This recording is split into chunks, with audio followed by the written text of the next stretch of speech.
2020 में कोरोना के कहर के बाद 2021 उम्मीदों का साल होगा। इसके आने से पहले ही संकेत मिलने लगे हैं कि बेरोजगारों और नौकरी पेशा से लेकर दुकानदारों तक सबकी झोली ये साल भरेगा। इसके लिए लंबा इंतजार करने की भी जरूरत नहीं है, क्योंकि जनवरी मार्च से ही इकोनॉमी नई ऊंचाइयों को छूने का दम भर रही है। आरबीआई के मुताबिक इकोनॉमी के 48 में से 30 इंडिकेटर्स पॉजिटिव जोन में आ गए हैं। इससे देश की अर्थव्यवस्था कोरोना के कहर से बाहर निकल रही है, लेकिन तेज रफ्तार के लिए सभी सेक्टर्स में ग्रोथ जरूरी है। इस बढ़त के सामने टूरिज्म सेक्टर का संकट सबसे बड़ा ब्रेकर साबित हो रहा है।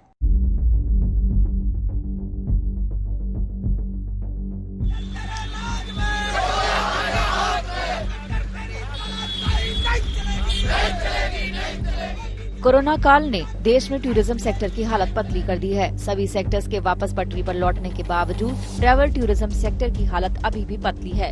खुद पीएम को इस सेक्टर की नाजुक हालत का भरोसा है, लेकिन उन्हें इसके जल्द रफ्तार पकड़ने का भी यकीन है। बेहतर इंफ्रास्ट्रक्चर, बेहतर कनेक्टिविटी का सबसे अधिक लाभ हमारे टूरिज्म सेक्टर को होता है। मेरा ये हमेशा से मत रहा है कि टूरिज्म एक ऐसा सेक्टर है जिसमें हर किसी के लिए कमाई के साधन है।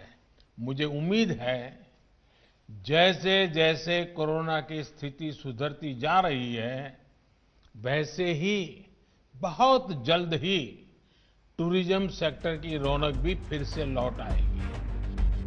अब ये सुधार जब होगा तब होगा, उसके पहले तो टूरिज्म से जुड़े लोग बेहद परेशान हैं।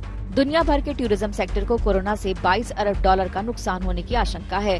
भारत की जीडीपी में टूरिज्म की हिस्सेदारी 2017 में 6.7% से बढ़कर 2019 में 9.2% हो गई थी, लेकिन अब इस तेजी पर ब्रेक लग गया है। खासकर टूरिज्म के सहारे गुजर बसर करने वाले गोवा जैसे राज्यों की हालत तो कुछ ज्यादा ही खराब है।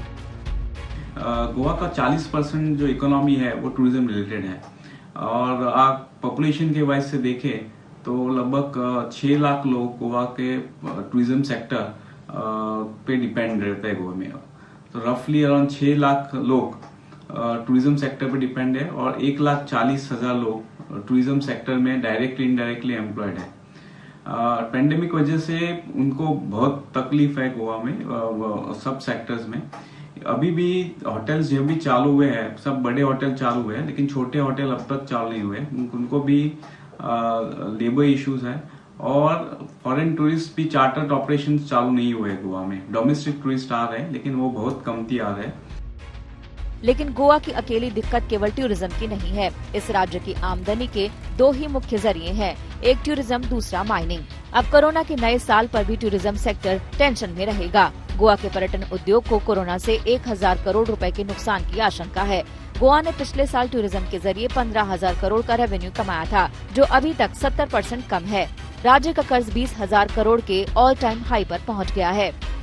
गोवा के टूरिज्म सेक्टर को पटरी पर लौटने में 2 से 3 साल भी लग सकते हैं। ऐसे में गोवा के बिजनेस चैम्बर्स की मांग है कि माइनिंग पर लगे बैन को हटाया जाए, जिससे गोवा की अर्थव्यवस्था पटरी पर लौट सके। 2018 में 20 मिलियन कैपिंग करके थोड़ी सी शुरुआत गोवा में माइनिंग हुई, और इस माइनिंग के ऊपर ज्यादा से ज्यादा dependent truck owners, barge owners, machine owners और हर तरह के एक्सलरीज यूनिट भी थे।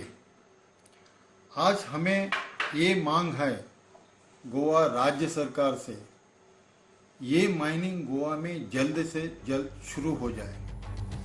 टूरिज्म सेक्टर के हालात तो कोरोना के जाने से पहले सुधरने से रहे। ऐसे में माइनिंग में कामकाज शुरू होने पर यहाँ के लोगों की आर्थिक हालत सुधर सकती है। दरअसल माइनिंग पर बीते करीब 32 महीनों से बैन लगा हुआ है। गोवा में माइनिंग के सारे 3 लाख लोग गुजर बसर करते हैं। हाल ही में केंद्रीय मंत्री प्रहलाद जोशी ने इसका समाधान निकालने का भरोसा दिया था। गोवा के मुख्यमंत्री प्रमोद सावंत भी केंद्र सरकार से लगातार गुजारिश करते रहे हैं कि खनन गतिविधियों को मंजूरी दिलाने के लिए केंद्र दखल करे। माइनिंग से जुड़े संगठनों की मांग है, इसके लिए कानून में जरूरी बदलाव किए जाए। आज गोवा में सरकार कह रही है कि हम ऑक्शन करेंगे, कॉर्पोरेशन करेंगे, लेकिन आज तक कुछ कंक्लूड सॉल्यूशन हमको नहीं मिल रहा है। आज जब नरेंद्र मोदी भी गोवा में आए थे तभी बोल रहे थे कि गोवा के लिए माइनिंग जरूरी है। आज सरकार के लिए भी गोवा का माइनिंग बहुत जरूरी है, लेकिन चालू नहीं हो पा रहा है। हमारा डिमांड है कि ऑक्शन करो, कॉर्पोरेशन करो, कुछ भी करो, लेकिन माइनिंग चालू होना जरूरी है। अक्टूबर में शुरू होने वाला टूरिज्म सीजन इस बार फ्लॉप शो बनकर रह गया है। ऐसे में माइनिंग एक्टिविटी शुरू होने पर गोवा के लोगों को थोड़ी राहत मिलने का भरोसा है। उम्मीद है कि इसके लिए सभी संबंधित पक्ष मिलकर उपाय खोजेंगे और जीडीपी के मामले में टॉप राज्यों की लिस्ट में शुमार गोवा फिर से अपनी जगह हासिल करेगा। ब्यूरो रिपोर्ट, आज तक। इसी के साथ बिजनेस आज तक में मेरे साथ फिलहाल इतना ही। देश दुनिया की तमाम खबरों के लिए देखते रहिए आज तक।